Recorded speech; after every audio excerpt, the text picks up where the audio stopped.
today. Not today. But I think we should keep this. So in this moment, as Chris, Jennifer, and I back away, it's time for Dina's Realtor Rant. Okay, so here we go with my little soapbox. Okay, so you come across different situations daily, weekly in this industry, and I'm put out last week. I had we're marketing a property, and it is acreage, and so I had a phone call from an individual who said, "Hey, I'm unrepresented, and I want to go see this property, and I can be there in 30 minutes." And I said, "Well, you know what? I am at an appointment, and when I get through, it's going to take me an hour to get there. Can we move that appointment down?" And the potential buyer, I didn't know who this person was, said, "No. I'm going to be there whether you're there or not." Wow. So I'm like, okay, I didn't know how to answer that. So I didn't know what to do. So I said, okay, I can't do anything about that. Right. Nobody was available to jump that split second. Right. I get a call 15 minutes later from his realtor Okay.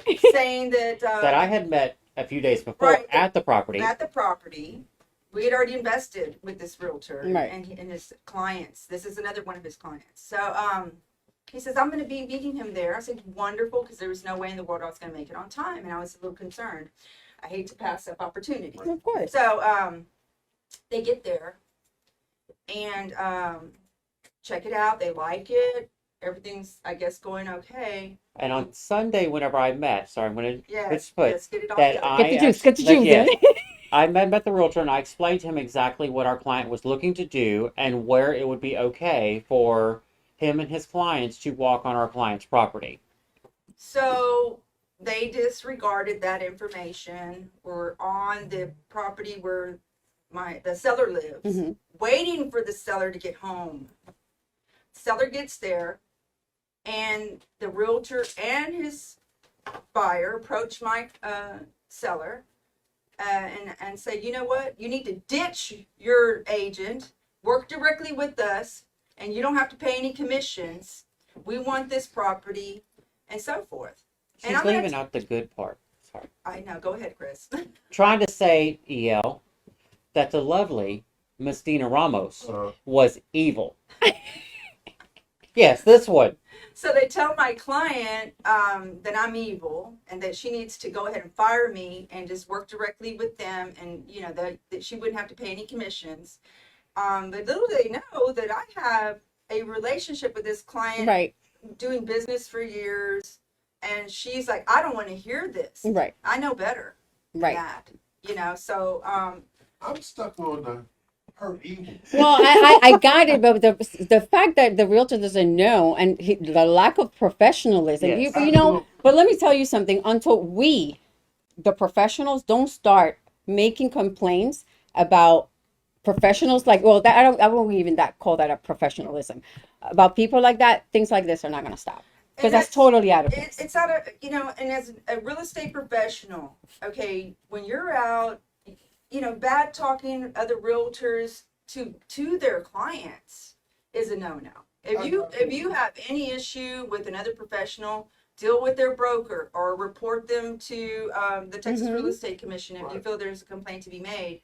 But doing this underhanded behavior is just wrong on so many levels. It is. Okay, it shows the lack of integrity that somebody has.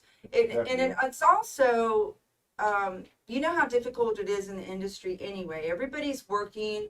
We're commission based. If we don't sell, we don't put bread on the table, We eat etc. what we kill. Exactly.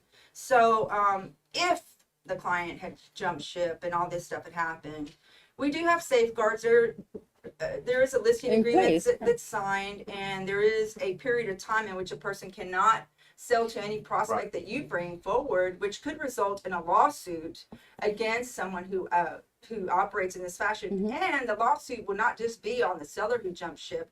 You can incorporate the Agent. agent who also had engaged with Chris, so he knew there was a listing agreement in place.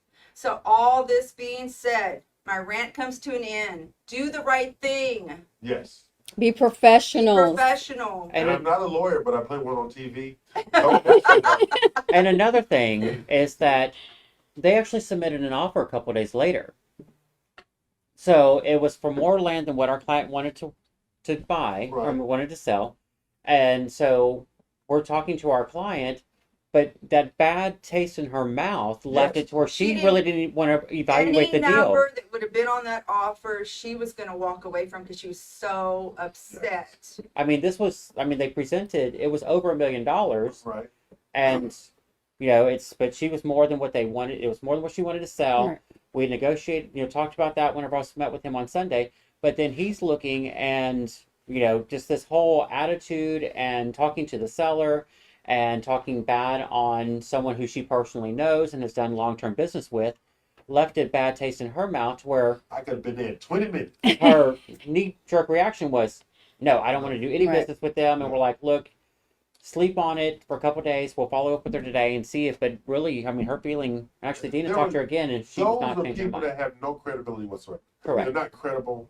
Because- they're going to do something slimy at some point in Yeah. time. Or they- Because they know, Or they gotta bring people down to have wins, and and that's this is the other thing too, is that it's 100 acres. You're only buying 18 of it. She's still going to be your neighbor. Yes. Yeah. And you're coming across with this type of atmosphere and this negative Yeah. energy. She's just like, I don't want these guys and have to deal with them as my neighbors as well. And remember, as real estate professionals, you will have, if you plan on making your career in real estate, mortgage, whatever it is in this industry, it's teamwork. And I have worked with some of the same realtors over and Yeah. over again throughout my career. Yeah. And you don't want to put a roadblock against yourself. Let's just say don't if burn you bridges. burn a bridge. And especially when the multiple offer situations were going on during Yeah. COVID, we won many of our deals because people said, look, these are the same offer. I've worked with this realtor before. Right. I know she's going to make it happen. Right. And it's not going to stress me out. I Yeah. know what's going to happen here.